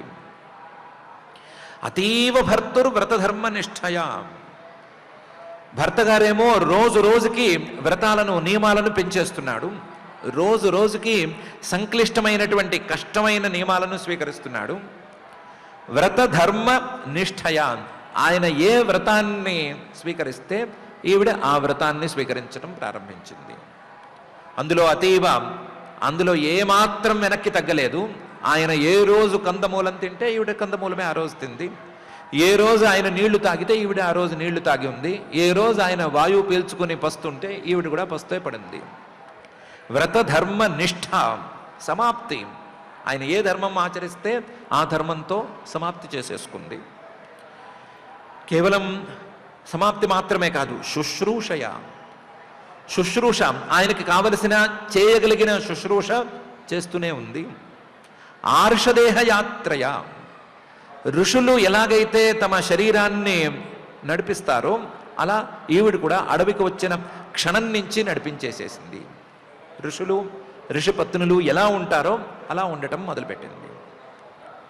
ఇంత చేసినా సరే, తినటానికి సరిగా తిండి లేకపోయినా, సౌకర్యాలు లేకపోయినా, శుశ్రూష చేయవలసి వచ్చినా పైపెచ్చు ఇంతకాలం శుశ్రూషలు అనుభవిస్తూ వచ్చింది కదా, సేవ చేస్తూ ఉంటే సేవలను అందుకోవటం తెలుసు, సేవ చేయటం తెలియదు. అలాంటిది సేవ చేయవలసి వచ్చినా సరే నావిందత ఆర్తిం, ఏ కష్టమూ పడలేదు. పరికర్షితాపి, చిక్కి శల్యమైపోయింది ఆవిడ. పరికర్షిత, ఎముకలు కూడా సరిగ్గా గూడులాగా మిగలలేదు. పరికర్షితాపి నావిందతార్తిం, కొంచెం కూడా కష్టపడలేదు. ఆవిడికి సంతోషం అనేది 2 అంశాల్లో వచ్చింది. ఒకటి ప్రేయస్కర స్పర్శన మాన నిర్వృతి. ఆ పృథుమహారాజు గారేమో మౌనాన్ని, యతవాక్ అనే తీరులో మౌనాన్ని పట్టు కూర్చున్నాడు. ఆయన మాట్లాడు, భార్యతో కూడా మాట్లాడు. కానీ భార్య మీద ప్రేమ ఉన్నవాడు ఆయన. ఇంత శుశ్రూష చేస్తూ తనతో పాటుగా, సాధనలేవి వేరే ఏవి లేకపోయినా సరే తనతో పాటుగా నియమబద్ధంగా ఈవిడ ఉంటూ ఉంటే అప్పుడప్పుడు కాస్త సమాధిలోంచి కళ్ళు తెరిచినప్పుడు ఎప్పుడైనా సరే ఒక్కసారి ముట్టుకుంటూ ఉండేవాడు. కర స్పర్శన, ఆయన చేత్తో ఒక్కసారి ఈవిడిని ముట్టుకుంటే, ఆయన చాలా ప్రియుడు కాబట్టి ఈవిడికి ప్రేయస్కర స్పర్శన. ఆయన ముట్టుకుంటేనే అబ్బా నాకున్న కష్టాలన్నీ పోయినాయి అని సంతోషపడేది ఆ మహానుభావురాలు. ఆయన ఒక్క చూపు గౌరవంగా చూసేవాడు. నా సహజీవనం నీకే ఉంది, లేదా నువ్వు సహధర్మచారిణివి అన్నట్టుగా ఒక్క చూపు చూసేవాడు. అందులో ఎంతో గౌరవం దాగి ఉండేది, మానం గౌరవం దాగి ఉండేది. ఆ గౌరవాన్ని ఆవిడ ఒక్కసారి అనుభవించి నిర్వృతి, తన కష్టాలన్నీ పోయినట్లు భావించేది, తనకే కష్టము రానట్లు భావించేది. అంత జాగ్రత్తగా అంత గొప్పగా ఆ ఇల్లాలు భర్తతో పాటే ఉంది. అతీవ భర్తురు వ్రతధర్మనిష్టయా శుశ్రూషయా చార్షదేహయాత్రయా నావిందతార్తిం పరికర్షితాపి సా ప్రేయస్కర స్పర్శన మాన నిర్వృతి. అయితే ఇలా సంతోషంగానే ఆవిడ సేవ చేస్తూ ఉంటే దేహం విపన్నాఖిల చేతనాదికం పత్యు పృథివ్యా దయితస్య చాత్మనః ఆలక్ష్య కించిచ్చ విలప్య సా సతి చితామథారోపయదద్రిసానుని. ఇలా ఆవిడ సంతోషంగా సేవ చేస్తుంటే ఒకరోజు ఈయన కాలం తీరిపోయింది అని ఈ యోగ సాధనని అలాగే జ్ఞాన మార్గంలో ఉండేటువంటి ప్రవిలాపన ప్రక్రియని రెండిటిని అనుసరించి తన దేహాన్ని విడిచిపెట్టాడు అని చెప్పాలి. విడిచిపెట్టినట్టు కాదు, నతస్య ప్రాణా ఉత్క్రామంతి అని ఉపనిషద్వాక్యం ఉంది. కాకపోతే తన దేహం పనిచేయకుండా చేశాడు. దాంతో దేహం విపన్న అఖిల చేతనాదికం. దేహంలో ఉండేటువంటి ఏ క్రియ, దేహంలో ఉండవలసిన కదలిక, చేతన ఇవేవి కనిపించట్లేదు అనేసరికి ఆవిడ చూసింది పత్యు పృథివ్యా దయితస్య చాత్మనః. ఈయన అడవిలో ఒంటరిగా ఇలా దేహం పనిచేయకుండా తయారు చేశాడు. ఈయన భూమి మొత్తానికి పతి, నాకేమో ప్రాణప్రదంగా ఉండేటువంటి పతి. పత్యు పృథివ్యా దయితస్య చాత్మనః. ఇలా ఉండటం ఏమిటి అని ఒక్కసారి చూసిన ఆ అర్చి అనే ఆవిడికి కొంచెం బాధ కలిగింది. ఆ బాధతో కించిచ్చ విలప్య, కొద్దిగా బాధపడి ఏడ్చింది. అయితే సా సతి అంతర్లోనే కుదురుకుంది, ఇది ఏడవలసింది కాదు, ఈయనది మామూలు జనాలు చెప్పుకునేటువంటి ప్రాణత్యాగం కాదు, ఇది దేహత్యాగం కూడా కాదు, ఇది మళ్ళీ తిరిగి దేహాన్ని అంటించుకోకుండా తయారు చేసినటువంటి పరమ మంగళమైనటువంటి వ్యవహారము. ఇలాంటి వాడితో ఉండటం మనకు గొప్పదనమే తప్ప ఈ సందర్భాన్ని మనం పట్టుకుని ఏడవకూడదు అని కుదుర్చుకుంది. అయితే ఇప్పుడు నేనేం చేయాలి అనేటువంటి సందేహం ఆవిడకి వచ్చింది. వచ్చి పెద్దవాళ్ళు ఏం చేస్తే చేద్దామని అనుకుని చితాం అథ ఆరోపయదద్రిసానుని, అక్కడ చితి పేర్చేసింది. అద్రిసానుని ఒక పర్వత ప్రాంతంలో వీళ్ళు ఉన్నట్లున్నారు. ఆ పర్వత ప్రాంతంలో ఆవిడ కూడా చితిని పేర్చింది. దేహం విపన్నాఖిల చేతనాదికం పత్యు పృథివ్యా దయితస్య చాత్మనః ఆలక్ష్య కించిచ్చ విలప్య సా సతి చితామథారోపయదద్రిసానుని. చితిని వెలిగించింది. వెలిగించి విధాయ కృత్యం హృదినీ జలాప్లుత దత్వోదకం భర్తురుదార కర్మణః నత్వా దివిస్థాం స్త్రిదశాం స్త్రిపరీత్య వివేశవహ్నిం ధ్యాయతి భర్తృపాదౌ అనే తీరులో వరుసగా చేసేసుకెళ్ళిపోయింది. విధాయ కృత్యం, అప్పుడు చేయవలసినటువంటి ఆ క్షణాన్ని చేయవలసినటువంటి కృత్యాలన్నిటినీ పూర్తి చేసేసింది. హృదినీ జలాప్లుత, అక్కడ చిన్న మడుగు ఉంటే అందులో వెళ్ళి స్నానం చేసి వచ్చింది. స్నానం చేసి వచ్చి దత్వోదకం భర్తురుదార కర్మణః, తన పతికి ఒక దోసిటి నీళ్లు ఇచ్చింది.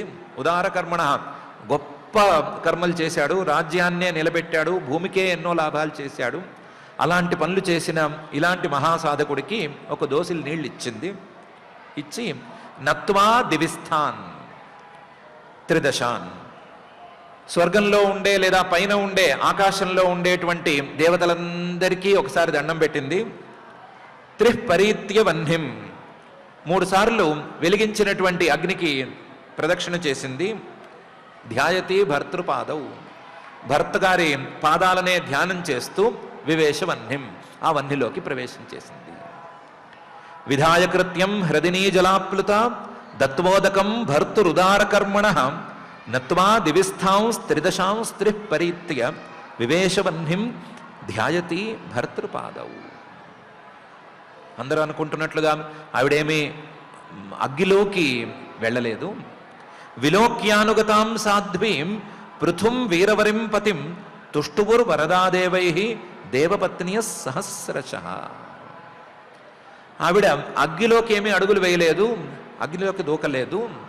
ఆవిడ తన భర్త ఎక్కడికి వెళ్ళాడో అక్కడికి వెళ్ళిపోయింది.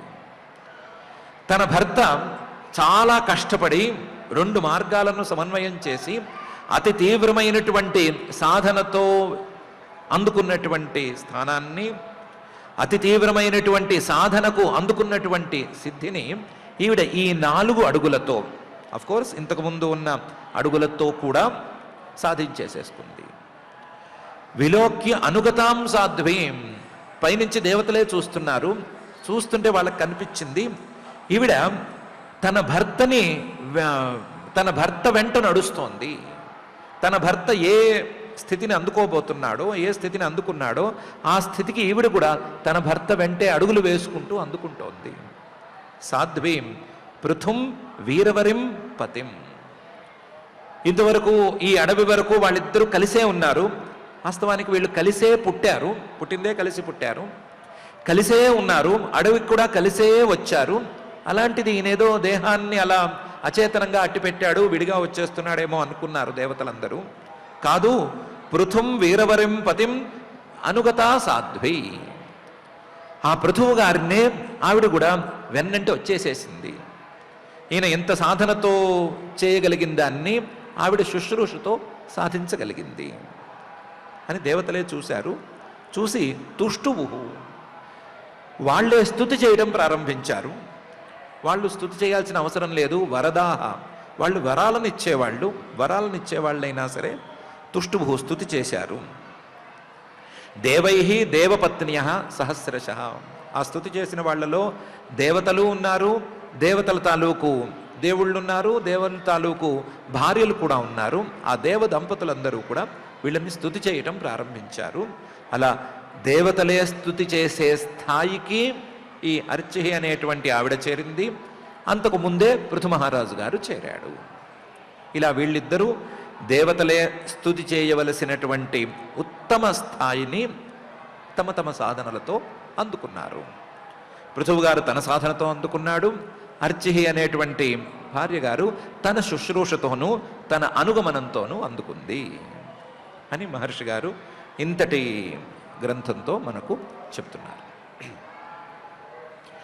వ్యవహారమంతా పెద్ద యోగ సాధనకి, జ్ఞాన మార్గానికి సంబంధించింది కాబట్టి ఇందులో అలా చేసేద్దాం, ఇలా చేసేద్దాం అని అనుకునేందుకు అవకాశం చాలా తక్కువ. కాకపోతే ఒక్క మాట మాత్రం అనుకోవచ్చు, మనం కూడా తిరిగి మన దేహానికి లేదా మన జీవుడికి మరొక దేహం అంటుకోకుండా ఏదైనా చేసేద్దాం అనుకునేందుకు అవకాశం ఉంది. మనం కూడా మన గురువులకి, లేకపోతే మన పెద్దవాళ్ళకి, లేకపోతే భార్యలైతే భర్తలకి, పిల్లలైతే తల్లిదండ్రులకి, గురువులకి, దేవతలకి అనుగమనం, శుశ్రూష అనే దాన్ని చేద్దాం. చేసి ఆ శుశ్రూషతో వాళ్ళు అందుకున్నటువంటి ఫలితాన్ని అందుకునేందుకు మనం కూడా ప్రయత్నం చేసేద్దాం అని అయితే అనుకోవచ్చు. మిగతా అవన్నీ చేసేద్దాం అని అనుకునేట్లుగా లేవు. ఈ రెండే చేసేద్దాం అనుకునేట్లుగా ఉన్నాయి. కాబట్టి ఇలా చేసేద్దాం అని ఈ క్షణాన మనం అనుకుందాం.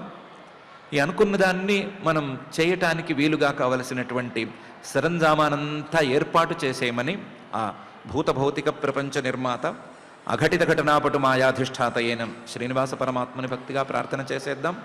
ఇక పారాయణ కార్యక్రమాన్ని ప్రారంభం చేసేద్దాం. ఈరోజు శ్రీమద్భాగవతం చతుర్థ స్కంధంలో 23వ అధ్యాయం ప్రారంభం నుంచి మనం పారాయణ చేసుకుంటున్నాం. అథ అథ శ్రీమద్భాగవతే శ్రీమద్భాగవతే పారమహంస్యాం సంహితాయాం పారమహంస్యాం సంహితాయాం చతుర్థస్కంధే చతుర్థస్కంధే త్రయోవింశోऽధ్యాయः త్రయోవింశోऽధ్యాయः మైత్రేయ ఉవాచ మైత్రేయ ఉవాచ దృష్ట్వాత్మానం ప్రవయసం దృష్ట్వాత్మానం ప్రవయసం ఏకదా వైన్య ఆత్మవాన్ ఏకదా వైన్య ఆత్మవాన్ ఆత్మనా వర్ధితాశేష ఆత్మనా వర్ధితాశేష స్వానుసర్గః ప్రజాపతిః స్వానుసర్గః ప్రజాపతిః జగతస్తస్థుషశ్చాపి జగతస్తస్థుషశ్చాపి వృత్తిదో ధర్మభృత్సతాం వృత్తిదో ధర్మభృత్సతాం నిష్పాదితేశ్వరాదేశో నిష్పాదితేశ్వరాదేశో యదర్థమిహ జజ్ఞివాన్ యదర్థమిహ జజ్ఞివాన్ ఆత్మజేష్వాత్మజాన్యస్య ఆత్మజేష్వాత్మజాన్యస్య విరహాద్రుదతీమివ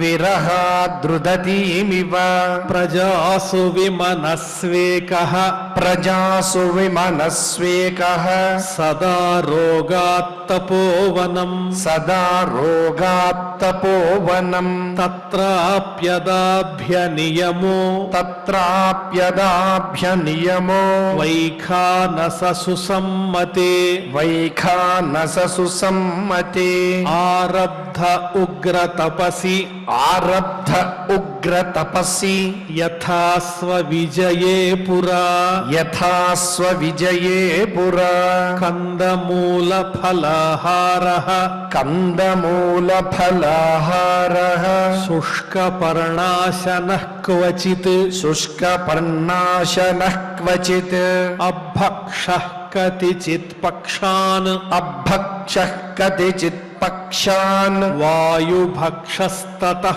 పరం వాయుభక్షస్తతః పరం గ్రీష్మే పంచతపావీరో గ్రీష్మే పంచతపా వీరో వర్షాశ్వాసారషాణ్మునిః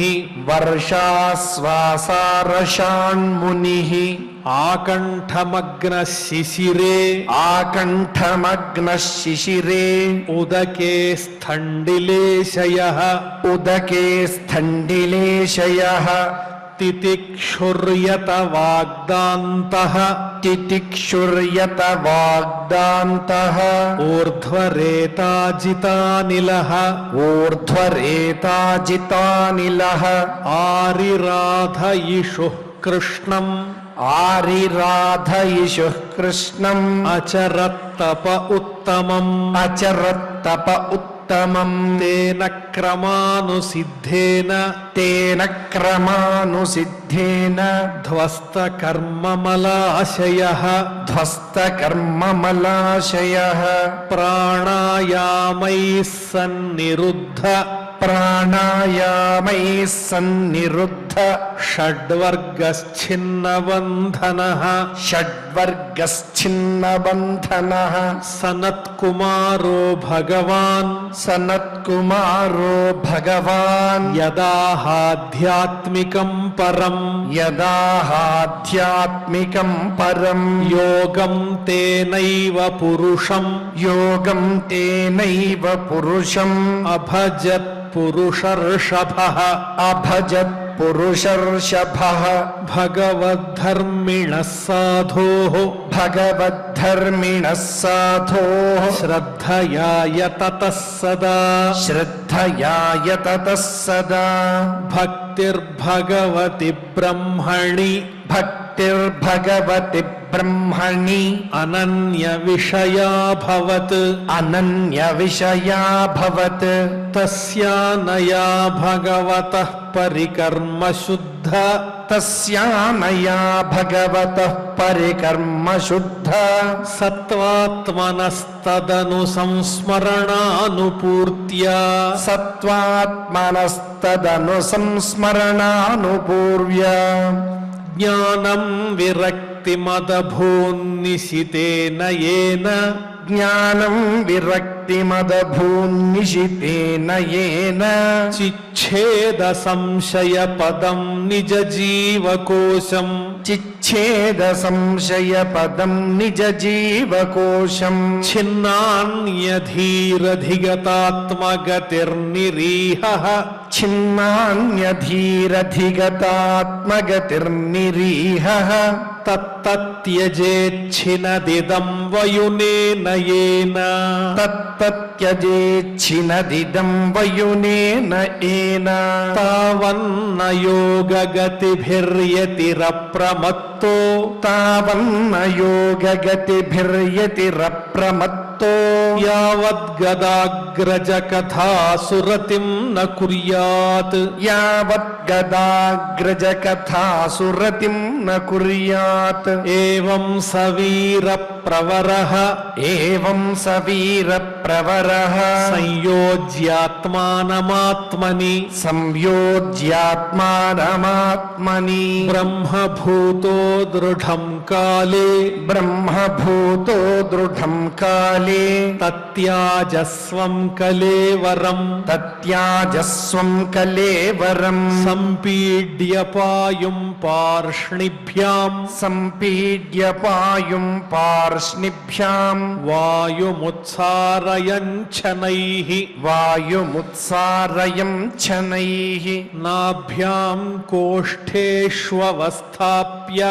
నాభ్యాం కోష్ఠేష్వస్థాప్య హృదురః కంఠశీర్షణి హృదురః కంఠశీర్షణి ఉత్సర్పయం స్తుతం మూర్ధ్ని ఉత్సర్పయం స్తుతం మూర్ధ్ని క్రమేణావేశ్య నిస్పృహః క్రమేణావేశ్య నిస్పృహః వాయుం వాయౌ క్షితౌ కాయం వాయుం వాయౌ క్షితౌ కాయం తేజస్తేజస్యయూయుజత్ తేజస్తేజస్యయూయుయత్ ఖాన్యాకాశే ద్రవం తోయే ఖాన్యాకాశే ద్రవం తోయే యథాస్థానం విభాగశః యథాస్థానం విభాగశః క్షితిమంభసి తత్తేజసి క్షితిమంభసి తత్తేజసి అదో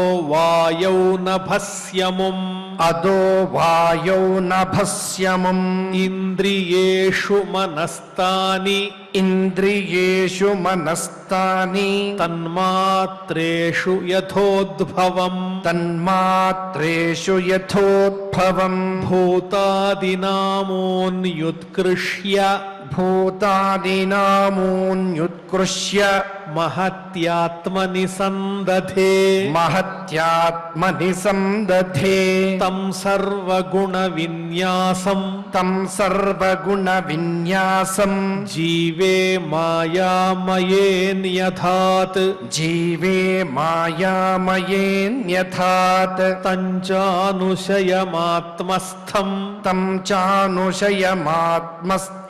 అసావనుశయీ పుమాన్ అసావనుషయీ పుమాన్ జ్ఞానవైరాగ్య వీర్యేణ జ్ఞానవైరాగ్య వీర్యేణ స్వరూపస్థో జహాత్ ప్రభుః స్వరూపస్థో జహాత్ ప్రభుః అర్చిర్నామ మహారాజ్ఞీ అర్చిర్నామ మహారాజ్ఞీ తత్పత్న్యనుగతావనం తత్పత్యనుగతావనం సుకుమార్య తదర్హా చ సుకుమార్యతదర్హా చ యత్పద్భ్యాం స్పర్శనం భువః యత్పద్భ్యాం స్పర్శనం భువః అతీవ భర్తుర్వ్రతధర్మనిష్ఠయా అతీవ భర్తుర్వ్రతధర్మనిష్ఠయా శుశ్రూషయా చార్షదేహయాత్రయా శుశ్రూషయా చార్ష దేహయాత్రయా నావిందతార్తిం పరికర్షితాపి సా నావిందతార్తిం పరికర్షితాపి సా ప్రేయస్కరస్పర్శనమాన నిర్వృతి ప్రేయస్కర స్పర్శనమాన నిర్వృతి దేహం విపన్నాఖిల చేతనాదికం దేహం విపన్నాఖిల చేతనాదికం పత్యుః పృథివ్యా దయితస్య చాత్మనః పత్యుః పృథివ్యాదయితస్య చాత్మనః ఆలక్ష్య కించిచ్చ విలప్య సా సతి ఆలక్ష్య కించిచ్చ విలప్య సా సతీ చితామధారోపయదద్రిసానుని చితామధారోపయదద్రిసానుని విధాయ కృత్యం హ్రదిని జలాప్లుత విధాయ కృత్యం హృదిని జలాప్లుత దత్వోదకం భర్తురుదార కర్మణః దత్వోదకం భర్తురుదార కర్మణః నత్వా దివిస్థాం స్త్రిదశాం స్త్రిః పరీత్యా నత్వా దివిస్థాం స్త్రిదశాం స్త్రిః పరీత్య వివేశవహ్నిం ధ్యాయతి భర్తృపాదౌ వివేశవహ్నిం ధ్యాయతి భర్తృపాదౌ విలోక్యానుగతాం సాధ్వీం విలోక్యానుగతాం సాధ్వీం పృథుం వీరవరం పతిం పృథుం వీరవరం పతిం తుష్టువుర్వరదా దేవైః తుష్టువుర్వరదా దేవైః దేవపత్న్యః సహస్రశః దేవపత్న్యః సహస్రశః ఇతి ఇతి శ్రీమద్భాగవతే శ్రీమద్భాగవతే పారమహంస్యాం సంహితాయాం పారమహంస్యాం సంహితాయాం చతుర్థస్కంధే చతుర్థస్కంధే త్రయోవింశాధ్యాయే త్రయోవింశాధ్యాయే శ్లోకాః శ్లోకాః. ఓం నమో వెంకటేశాయ. కోరి మడమల చేగుదవిడనము చేసి పూనియుక్తాసనాసీనుడగుచు తన రుములాధారమున నుండి వాయువునొయ్యన నెగయించి యొనర నాభికలితంబుగా వించి క్రమమున హృద్వత్సకంఠశిర కోష్ఠకముల చేర్చి కైకొని మూర్ధ భాగమునకు నెగయించి ప్రాణముల్ విడిచి ఆ పవనునందు ఆకాశమకాశమందు తేజమందు తేజంబు ఉదకంబునందు నుదగమర్తిగాయంబు మెదినియందు కలిపి భూనివాని యథోచిత స్థానములుగా అని శ్రీమద్ భాగవతంలో ఆ పృథు చక్రవర్తి యొక్క యోగ విద్య నైపుణ్యాన్ని, జ్ఞాన విద్య, ఆ పారంగత్వాన్నంతటినీ కూడా ఆచార్యముఖంగా వినేటువంటి భాగ్యాన్ని మనకు శ్రీనివాస ప్రభువు నిరంతరము అందిస్తూ ఉన్నాడు. ఇటువంటి అదృష్టం ఎల్లవేళలా లభించి మనందరికీ కూడా ఆ భాగవత తత్వం అలవడాలని, ఆ విధంగా మన బుద్ధి జ్ఞానాన్ని కూడా పెంచాలని కోరుకుంటూ త్రికరణశుద్ధిగా ప్రార్థిస్తూ యథాప్రకారం క్షమాప్రార్థన దగ్గర నుంచి మంగళాంత శ్లోకం వరకు భక్తితో పఠిస్తూ మంగళాంతంగా నేటి ఈ అధ్యయన కార్యక్రమానికి పరిసమాప్తిని పలుకుదాం. అథ క్షమా ప్రార్థనా యదక్షరపదభ్రష్టం మాత్రాహీనం చ యద్భవేత్ తత్సర్వం క్షమ్యతాం దేవ నారాయణ నమోస్తుతే. అథ భగవత్సమర్పణం కాయేన వాచా మనసేంద్రియైర్వా బుద్ధ్యాత్మనా వా ప్రకృతే స్వభావాత్ కరోమి యద్యత్ సకలం పరస్మై నారాయణాయేతి సమర్పయామి. అథ లోకక్షేమ ప్రార్థనా సర్వే భవంతు సుఖినః సర్వే సంతు నిరామయాః సర్వే భద్రాణి పశ్యంతు మా కశ్చిద్ దుఃఖభాగ్ భవేత్. అథ మంగళం శ్రియః కాంతాయ కళ్యాణ నిధయే నిధయేర్థినాం శ్రీవేంకటనివాసాయ శ్రీనివాసాయ మంగళం. ఓం